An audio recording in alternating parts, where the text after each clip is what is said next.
A motion by Helmut. Welcome to Minutes by Minutes. I'm Elgin Nichols. And I'm Dave Kenny. And we're here to talk about what goes on in the village, the township, you know, those government people that they make laws and regulations that affect you out there. That's right, Elgin. And whether you live in the village of Oxford, the village of Leonard, Addison Township, or Oxford Township, these are the people that you went and elected.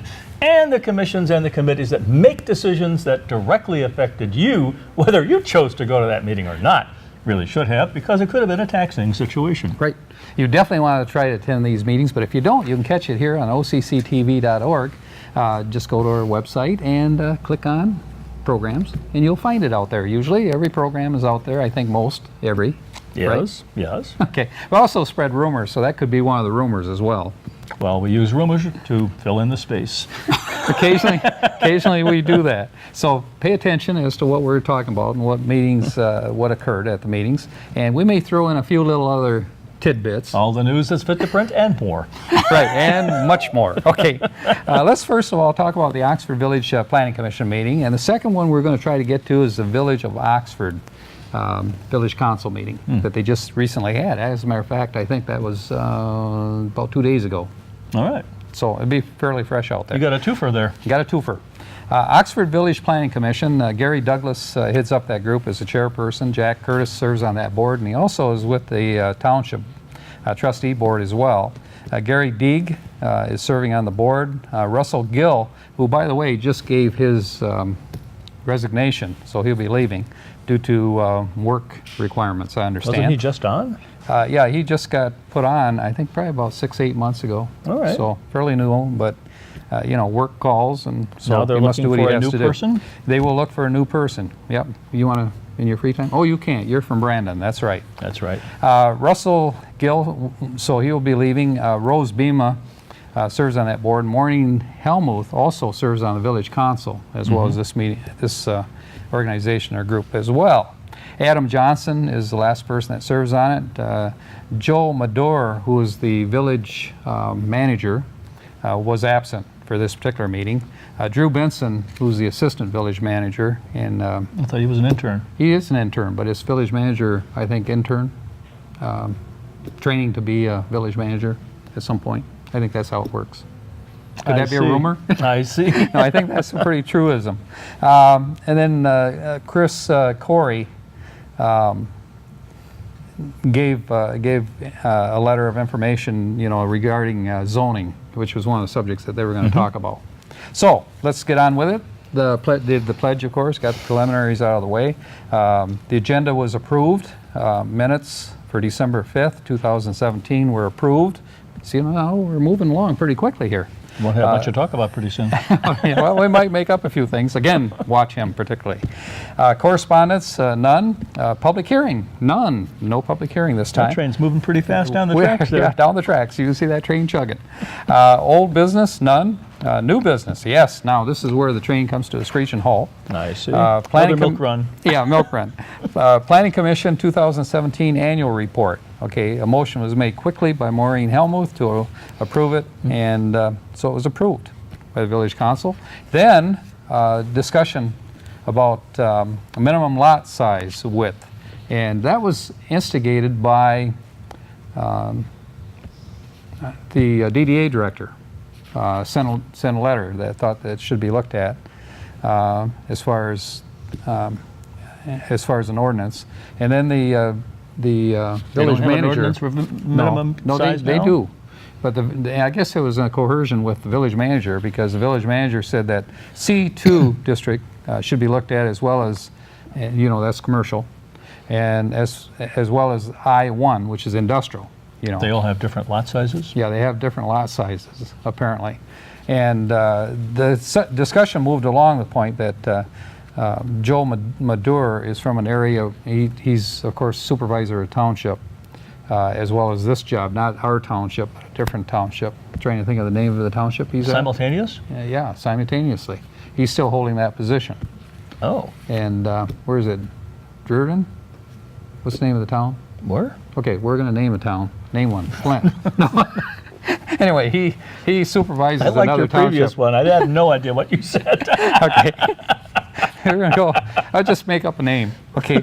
But anyway, so he is also a supervisor of another township in another area, and so No conflict of interest there at all? no conflict of interest. Apparently, they don't think so. Their township apparently doesn't believe that's an issue. Okay. So, anyway, he concluded that there need to be somebody look at this because of the lot sizes. They're small in many cases in size and really aren't inducive to industrial use or commercial purposes. So that was the primary reason for bringing this before the Planning Commission. However, Jack Curtis says, now wait a minute, hold it, you guys. Yikes. He says, how many properties are we talking about here? He says, do you even know? He says, and what impact is it going to have on the people that own the properties and also their neighbors? And Jack has a perspective from the township point of view. He does have a perspective, and he's going to tell you more because he says, what kind of expense is this going to be for the village to, change these ordinances as well? He said that would be a consideration. And Jack said that he does not want to handicap property owners in particular. So that being said, they had a little more discussion on it, and Chairman Douglas said that he felt that the village manager did not present a solid case, for changing the existing ordinance at this time. So after that was said, Chris Corey, who's a consultant for the village, he pointed out that the village manager uses larger properties within his township that he deals with. So he said that may be a reason why he's thinking, along those lines. He's thinking township rather than village. Does the township and the village have the same coding criteria? They pretty much go by state regulation laws Okay, all right. and the criteria there, but the Planning Commission really has jurisdiction and control over in the way it's, laid out, but it's ultimately the village council's responsibility to approve the village manager. But like an R1 at the Commission. village is the same as an R1 Yeah. at the Oh, yeah. township level. Well, it could be different. Could be, depending which township you're in. They may have different designators. Okay. But as a rule, they try to use conformity, particularly, in our Except township. as shown, as they say. Yeah, right. As they say, I would like to know who they are to begin with, who they say. Okay, you never know. They're kind of hiding behind every bush Yeah. as the train chugs down the track. So anyway, so what they did is the board agreed that this thing should probably be set aside with no action, to the subject matter. Is And that called tabling? it could be tabling if it's going to come back again, but I don't think it's going to come back. I doubt I've it. seen stuff that's tabled that never came. It's like a train roundhouse, Occasionally it comes back, occasionally it goes out. When it goes out, it doesn't come back. So this is going to be one I think that's going to go out, but it's not going to come back. I Would be my see. opinion, but that could be different too. Depends if it gets on the agenda again at some Maybe point down the they line. just call it banished. They vanished. Houdini Act. That's what it was. All right. So commissioners' comments. Jack Curtis said that a special land use for a restaurant downtown, he said, needs to be reviewed.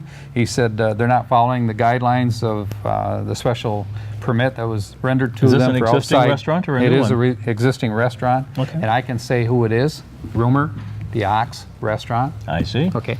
You're And talking about outside seating here? outside seating, and they're supposed to bring in their benches and chairs and everything in the wintertime. In this case, they did not do so. And we'll talk more about that when we come back right after this. Hi, this is Dave Kenny. You can catch me on Auto Talk and Science in the News as part of Oxford News This Week. You can catch us Monday through Friday at 12 noon, 6:30 p.m., and 11 p.m. Also, you can catch us on the weekend at 12 noon and 11 p.m. on Saturday and at 6:30 p.m. and 11 p.m. on Sunday. See you there.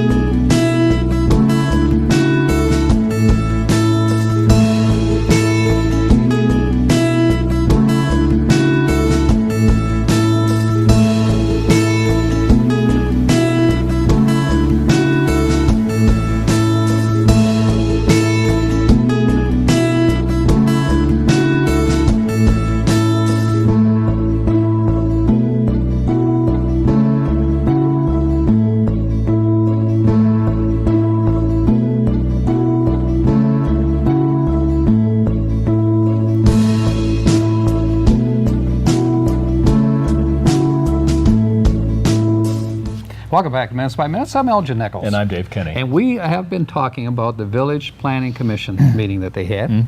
And we just got into the restaurant, and we were just talking about people that are stuck to the window in the winter. Do not put your lips Do to they the window. serve people outside, or they're just leaving their furniture outside? They do not serve people outside, although they were supposed to provide heaters, which they were going to have outside And- restaurant. and they didn't. No, they don't. No, they did not. They didn't. Right. So the question came up with Jack Curtis is, these people then are in violation, of the permit that they were given, for special land use Okay. for this particular case. So he said, what are we going to do to fix this? Was the land use specific to season? Yes, outside restaurant, eating outside. And they were going to put out heaters, I say to Oh, okay. keep you folks warm out there. Yeah. That's not going to work. So now you get warm food on the inside, bring it outdoors, it gets very cold quickly. That's the way it works. That's why there's a high turnover in customers. Right. But you have to also take your own chair and your own table down because they're stacked. I see. So anyway, Jack pointed out, of course, it was in violation. He showed also there under the existing ordinance and agreement, if you have more than 2 inches of snow, you people at restaurants are supposed to keep that area clear. That was not done in this particular case at all. Chairs and tables are not to be stacked outside, which they are at this time. And so he said, who's going to enforce these violators? The enforcement officer. Yes, and there's a new one, isn't it? And actually a new old one.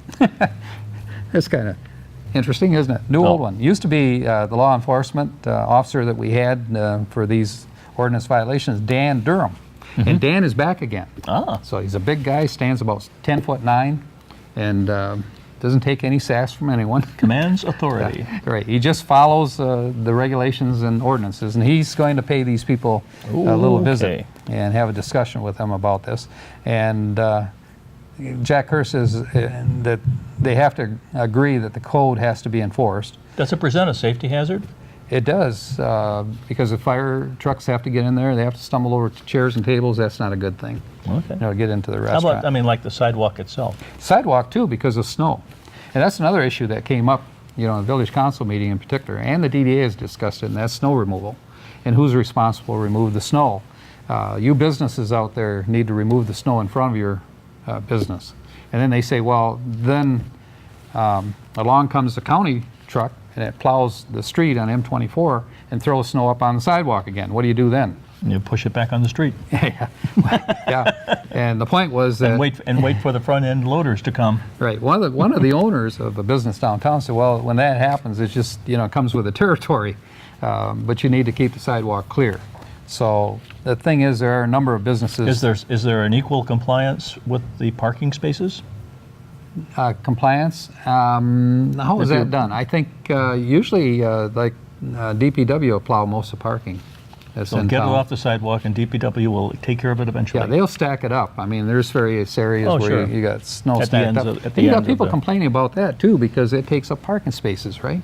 Well, you don't want to obscure vision either. Right. So anyway, that's a concern. Another thing too that was brought up is that there's a storage building behind the police department in there, and they want to know whose boats those are in there and whose trailers those are. It's a garage, actually, isn't it? It's a garage. It's storage supposedly for the village, for the police cars and so forth. And the new village manager said, well, when I got here, there was motorcycles and everything. He said, I thought that was just part of what they owned or what they had. He said, I didn't have an idea of, who owned what.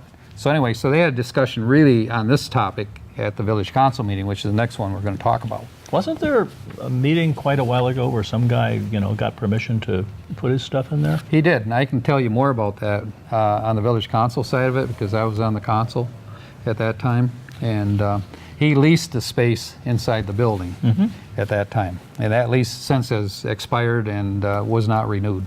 So, But the vehicles are still there. no, the vehicles are long gone. Oh, these So- are new. Yeah, Oh. right. As far as I know. And So- what it was is it was a chauffeuring business Oh, yeah. at that time. So anyway, another subject that Jack Curtis brought up is parking signs. He said, wait a minute. He said, everywhere you go, he said, there's a 15-minute parking sign. He said, did the village put up all these 15-minute parking signs?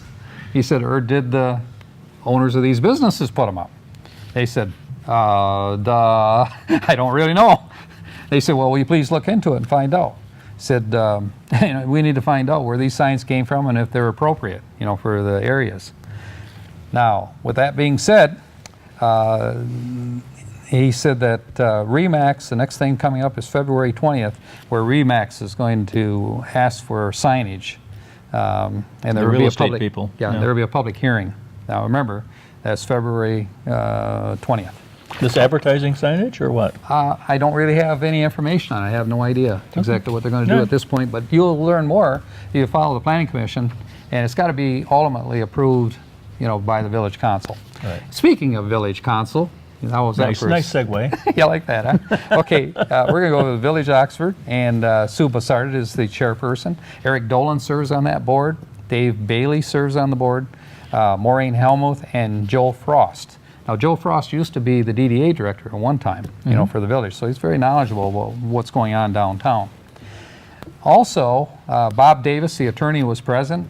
Drew Benson, who we said was the assistant village manager or intern, and Joe Madore, who is the village manager. They did the pledge. They did the agenda as far as approval. And one of the things on the agenda was snow removal, which was a subject we were just discussing, and call to the public, non-agenda items. Nobody. Like you say, they're all looking at their shoes. Yep. Nobody wanted to speak at that point. So then they approved the consent agenda, which consisted of the Ox Police report, the Oxford Public Works report, and the Oxford Lions Club fundraiser. No was all in exceptions that. there? No exceptions there. Then the cash summary by bank account was received and filed. In other words, they checked the account listing, what was withdrawn, what was placed in the bank. Then the bills, or the minutes were covered for actually several meetings that they had. They had January 9th, January 23rd, and January 25th. All had to be approved. They didn't have meetings and all this? So the ones that didn't read the minutes in advance, you could see them leafing through things really fast. Wow. How'd they build up? I don't know how that happened, but apparently it did. So they were approved. Bills in the amount of $99,000 and $594.51. That's $99,594.51, and that was approved. Okay. Unfinished business. Mike Sowald. Hey, you guys, I still need a police car. He said, oh, okay, we almost forgot about you, Mike. He says, no. He said, we need a police car. And he said, Bicycles getting chancy in the right. winter. Right. And he said, I actually checked this time. I've got 3 bids on it. But he said, what I recommend, he said, is that we purchase the vehicle from Berger Chevy, which is part of Oakland County's car and vehicle purchasing portion of what they do for logistics, and also Synergy, which Synergy is the company that provides the equipment, the outfitting for the vehicles. The amount, $35,314 for the vehicle, and $11,999 for the outfitting, and 45 cents. Are they turning another car in, or No. No, they're just getting an extra. Just getting car. an extra car at this Okay. point. They'll probably sell the other car outright. Well, but do they do a transfer of the equipment? No, it won't work for this vehicle. Different vehicle. So it won't work. It's got to be new outfitting. They want to stick to a particular line of vehicles rather than have their helter-skelter willy-nilly. You know how that works when you buy it? Helter-skelter, willy-nilly. We'll talk about willy-nilly Hell later no. when we come back right about in a few moments.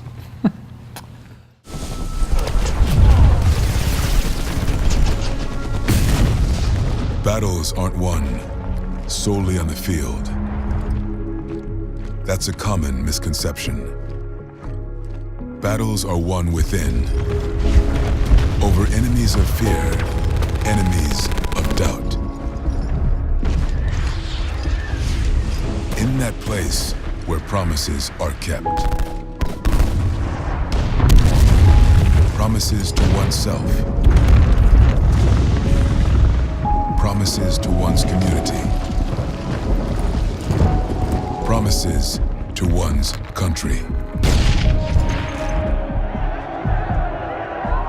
In the heart of every Marine, you'll find a promise. A promise forever kept.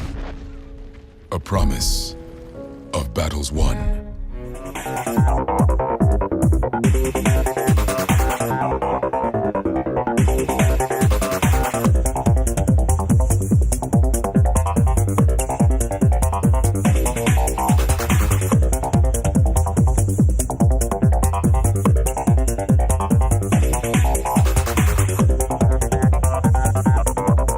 Welcome back to Minutes by Minutes. I'm Elgin Nichols. And I'm Dave Kenny. We are talking about the police vehicle that they're talking about getting, and it's going to be a Tahoe Chevrolet. And the total cost for the vehicle and outfitting comes to $47,304 rounded off.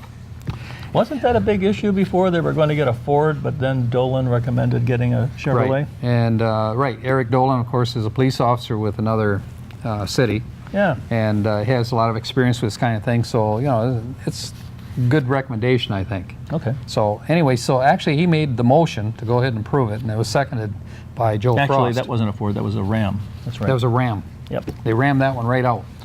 Put it Done. back on the train, and there it goes. Okay, new business. Contract with Oakland County for police dispatch for a 3-year contract, and it was immediately approved. So that took care of That's that. saving them a ton of money. It is saving them a ton of money. And matter of fact, the other evening we had the village, or not the village, but the township meeting also approved theirs, Okay. for the police department. Planning Commission report. State act requiring a, let me see, what is it called? Once a year report from the Planning Commission.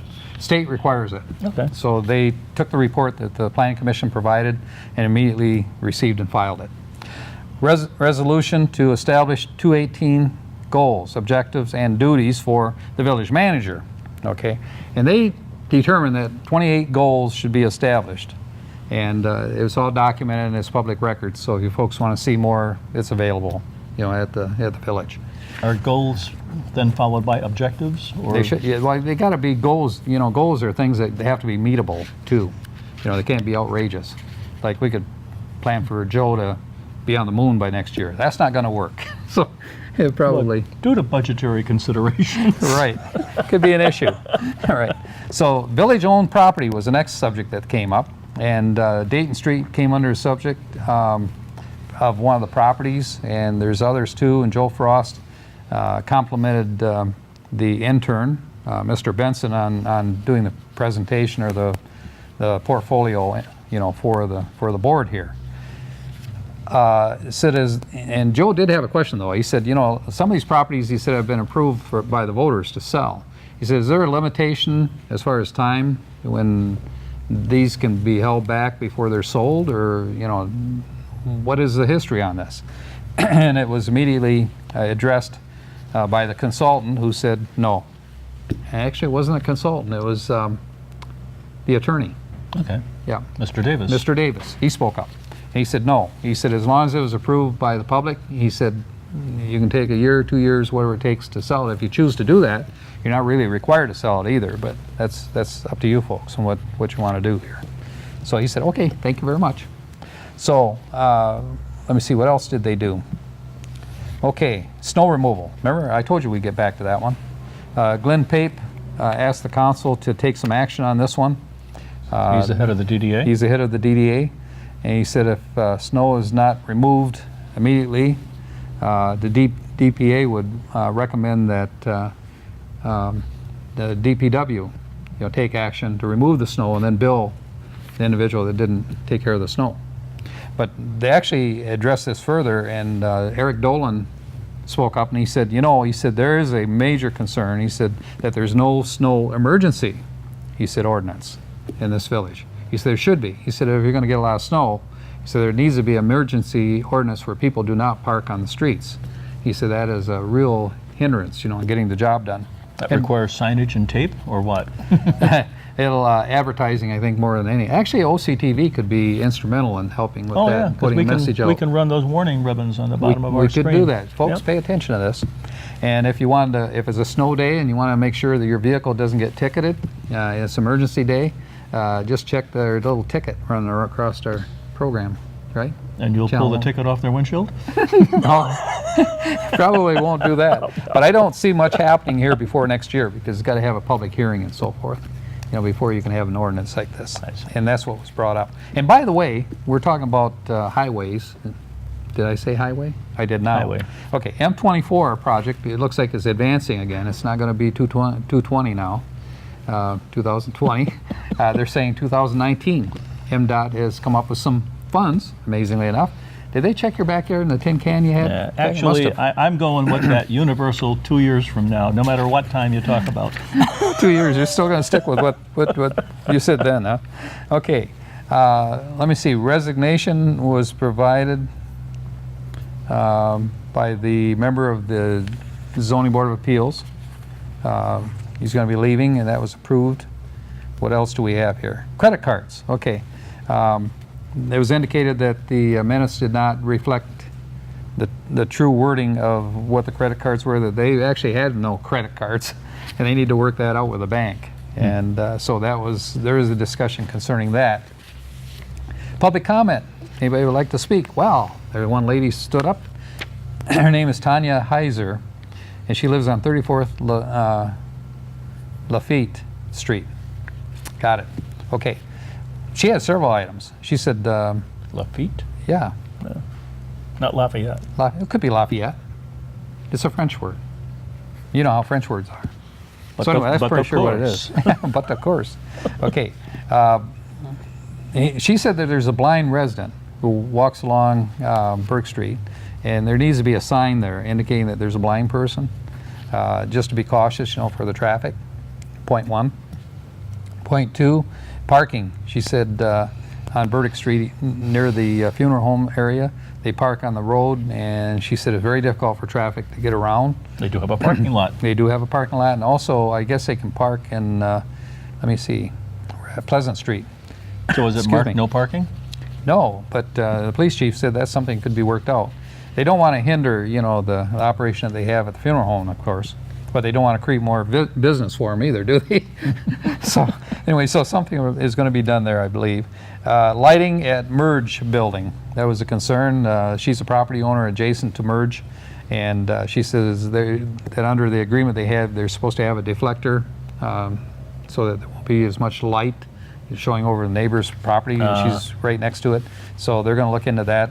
Shrubs, she said they were also planting shrubs along Merge. Said they all died off. Nothing survived, and she figured they wouldn't survive because there's no water in that area. So they need to find a way to get that, shield. They don't have a hose? Apparently not, at least not one that they use. They have outdoor seating, and do they have a permit was the next question. They said, well, they'll check on that, and that would be up to the enforcer to check on it, the ordinance The controller. enforcer. An enforcer. And she said also check on weed enforcement in that area because they don't maintain the property in terms of weed control. Let me see, what else? Manager's report. Water bills, said the readers that they take the readings from, batteries are low. They're getting new batteries for them, I guess, as we speak. There are 20 door hangers placed on various doors where people didn't pay their water bills. So they're addressing that subject, and again, it's going to be turned over to the enforcer. So you'll be seeing more. You folks will have, I think it's 72 hours in order to respond to Can this. they legally turn the water off? They can, under the ordinance. I see. Yep. And there's a lot more involved here. And actually, we're going to talk a little bit more about this maybe in our next Minutes by Minute. Until then, what do you got going here, bud? Not much. Not much? Maybe Well, I'll come back to this. I even had to stick a canceled meeting in here. On Canceled 2/26, the OACCC was going to meet, but they decided that they were going to put it off till next month. And on 2/24, the Village of Oxford Council will be meeting. We're making your life much too easy, David. I know. This is Minutes by Minutes. I'm Elgin Nichols. And I'm Dave Kinney. Catch you next time, right here. See you there.